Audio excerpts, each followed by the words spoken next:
আল্লাহ তাআলা তার বান্দাদের জন্য অসংখ্য নিয়ামত সৃষ্টি করেছেন, যার মধ্যে হালাল প্রাণী এক অন্যতম গুরুত্বপূর্ণ অবদান।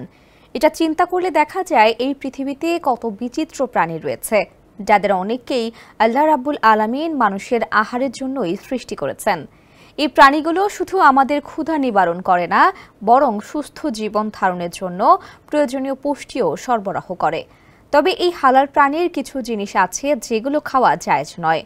পবিত্র কোরআনের সূরা বাকারার ১৬৮ নম্বর আয়াতে বলা হয়েছে, হে মানুষ, পৃথিবীতে যা রয়েছে তা থেকে হালাল পবিত্র বস্তু আহার করো এবং শয়তানের পদাঙ্ক অনুসরণ করো না। নিশ্চয়ই সে তোমাদের জন্য সুস্পষ্ট শত্রু।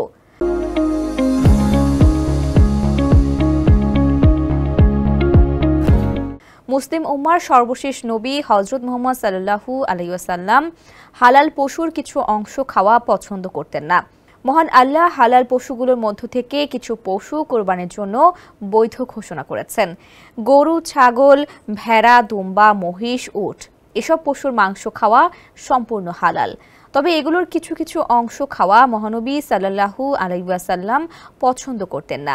সেই হিসাবে কেবল কোরবানির পশুই নয়, যে কোনো হালাল পশুরই এসব অংশ খাওয়া জায়েজ নেই বলে মনে করেন ফকিহগণ।